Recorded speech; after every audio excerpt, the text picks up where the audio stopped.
Customer refuses to use ticket system. I'll refuse to assist until they do. By user Nibia. User emailed our support group. A person no longer in this department. Every day that I would like to print using the printer in my office, I have to turn the printer off and restart it to get connected. Today, I am trying to scan, and that trick did not work. The printer tells me that it is not connected to the computer. I'm not sure why that is an issue, nor why printing is a daily issue. What should I be looking at to correct this? Okay, whatever should be a simple fix. I'll get one of the lower tier support people to go handle it. I create a request in our help queue and respond via the ticket, asking to confirm the location of the printer, the make model of the printer, etc.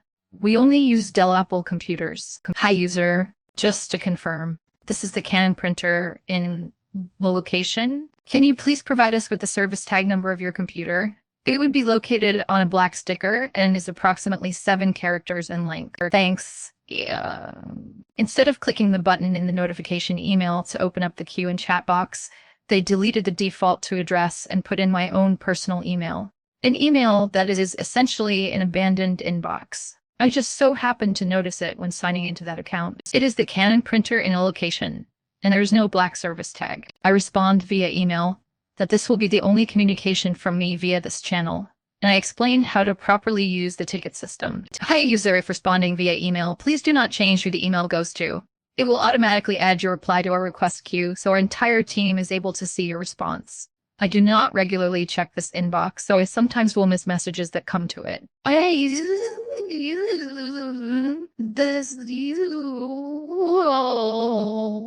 Miss messages that come to it. Alternatively, you can click the view comments button, and it will open a ticket in a new tab of your web browser. I will add these to our notes in the request we've created. All further correspondence should be done via a ticket system. Thanks.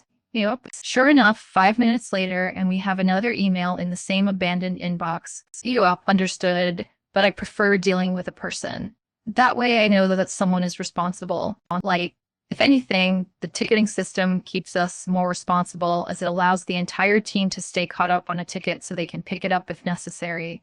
Original tech gets sick, has other meetings, etc. At this point, I'm not going to respond until they reply via the proper way.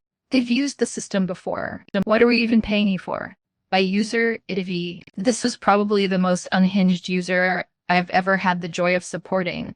And this was the first time that I ever raised my voice at a customer. This exchange was about 3 years ago now, so some of the timeline and verbiage is not exact. Setup. I was the 24-on-call support technician for 2 software support that week. Our company has a 24-hour tone software support team that directly receives calls from customers and escalates to 2 when it surpasses their knowledge. We also have a good rapport with the tone guys, so we will sometimes take calls that needed a more authoritative hand, such as when a customer is very upset or resistant to advice. We also have a mirroring structure for hardware, with a 24-hour tone call center with an escalation to technician dispatches. Field techs will usually try to do a phone consult before they are dispatched. Also, there are no managers available after hours, unless there is an absolute extreme emergency for which there is no precedent of action. During the day, this would have been a let me get our manager situation, but in this case, it was on me to just get them back up however I could. The on-call phone rings for me around 11 p.m. Tone, hey, Vi, got a really heated customer here. Brief description of the issue. She called me a few hours ago, but she was very adamant that she did not want to troubleshoot with me at the time. I asked her to call me back when she was ready, and she just did. But now she's really hot and demanding to be escalated because her site has been down for so long. She's claiming that we did not help her enough, though I'm not sure how we could have. Sorry, but do you mind helping here? Me. Shit. Yeah, that's fine. Gathers more information about issue. When did she first call in? Tone. First call was 6 p.m., so they've been down for about 5 hours. Me. Crap. Okay, I'll handle it. Thanks. Click. I give her a call, and she snatches the phone up before the first ring is over. Me. Yes. Hello, this is VWIT. C. Word vomiting. While I periodically try to interject, why have you taken so long to fix this? We have been down for 5 hours, and my manager is breathing down my neck. But you guys have done nothing but waste my time and not respond, and we're paying for 24-hour service, and yet you guys don't do shit after hours? Why are we even paying you? Me. Mom, I do apologize. but we were told you were not able to troubleshoot with us when you initially called. We were ready to assist, but did not hear. See, bullshit. I called you 3 times after, and you guys did absolutely nothing but tell me it's probably a software issue. Me confused. Yeah, yes, ma'am. It does indeed to appear to be a software issue. That is why we wanted to attempt to address this with troubleshooting. Regardless, I am here to assist you now and would like to... Let's see, your tech guys don't know anything. I don't know why we pay for this kind of service when you guys don't know shit, and it's about time I'm finally talking to someone who is going to do something. Me knowing Tone knew exactly what to do and was very knowledgeable. My apologies, Mom. Let's try troubleshooting now. I attempt to assist her with troubleshooting, and we end up getting stuck in cyclical issues of me asking her to attempt a reset procedure and her getting lost about halfway through. The entire time we're working, she continuously repeats sentiments like those above about how angry and frustrated she is with our procedures and support. She ends up dropping a line about how the field tech wouldn't even attempt to help her, and I pause. Me. Mom, did you say field tech? When did you talk to a field tech? C. Yes. I called the hotline back and they insisted it sounded like a software issue and couldn't help me. So they hung up on me. I called them back twice and they kept saying they couldn't help but finally escalated me. And then the stupid field tech said the same thing.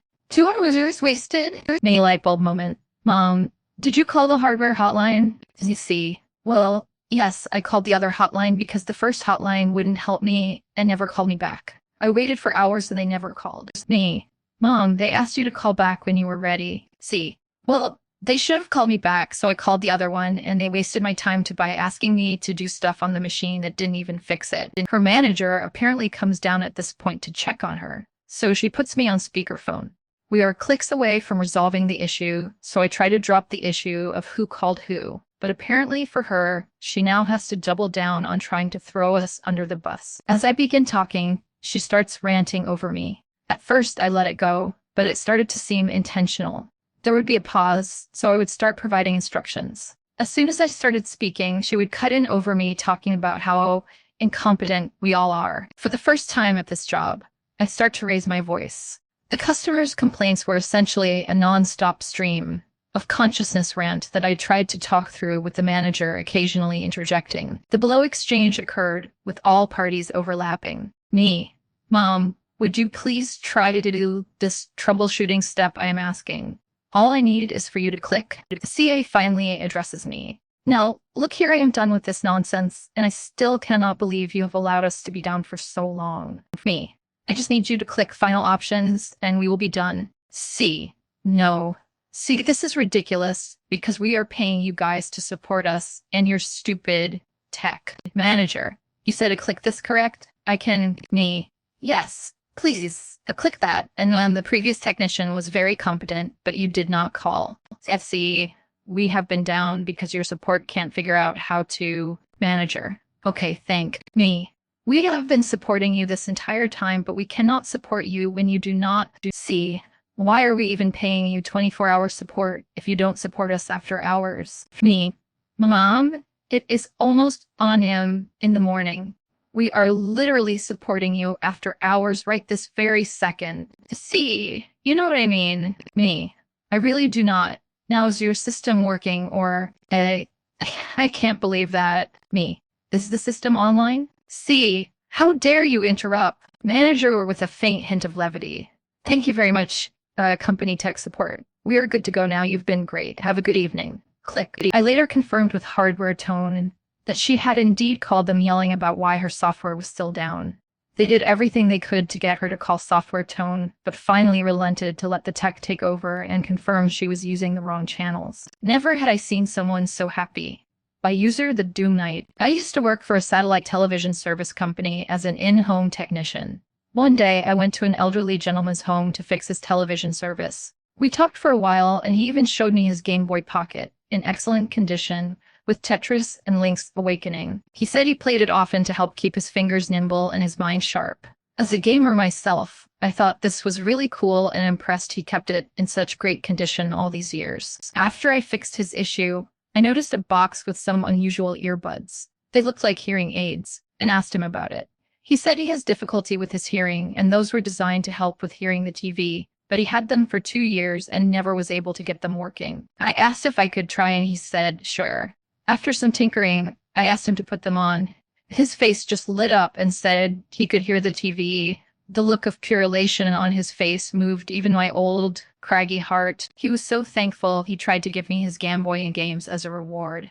I expressed my appreciation and politely declined, as I could never take such treasures away from him. It also saddened me that this guy lived alone, and for 2 years, nobody helped this man with something I thought to be fairly simple.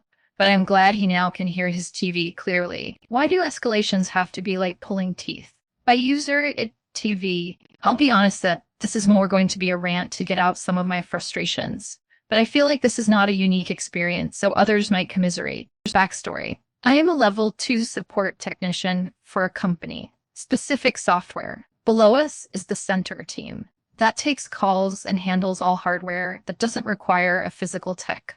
And baseline software troubleshooting. Our tier exists in the middle to handle most escalated issues not related to the actual scripting programming. Above us is the developer level team that handles that. The role of team is to answer calls from the customers and, at bare minimum 1, gain access to the system via remote access 2, gather information about the issue 3, attempt usually pretty thorough troubleshooting and 4, create a case with above information and send an email notification. They then ping us on our chat software and/or call the hotline and add us to the remote access. Team via chat ping.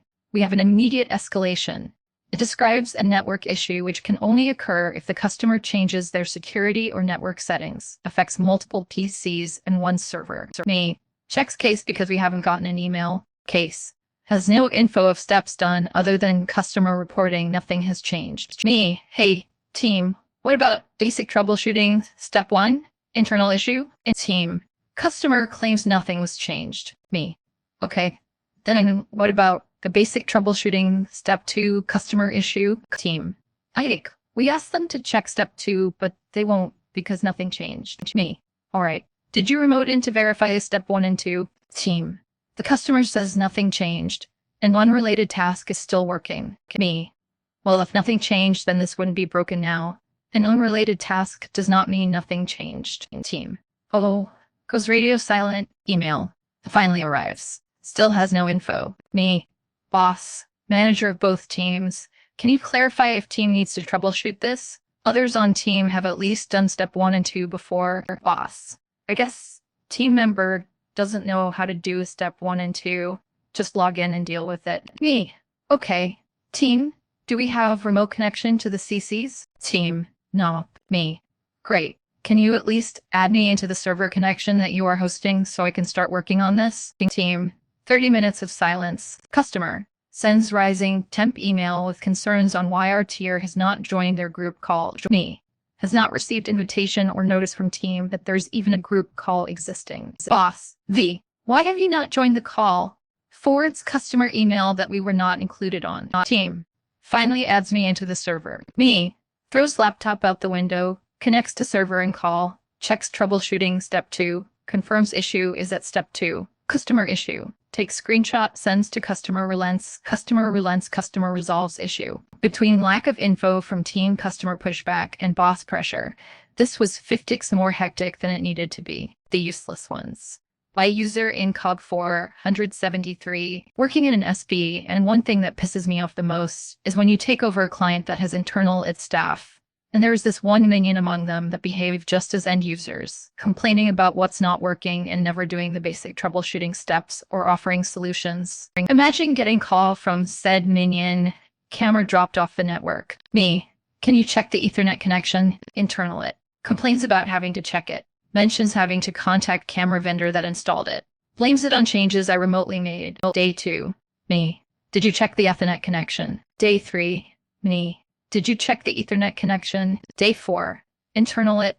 Camera been down few days now. We need this resolved immediately. It was working fine before. Day 5, 6. I ignore. Day 7. Internal it. I found the cable that connected to the camera. It was label. The cable was unplugged. Above is just one case out of others I have endured. Only if I could digitize my hand to one's zeros, travel across the W, decapsulate, and deliver a blow that upgrades his existence from useless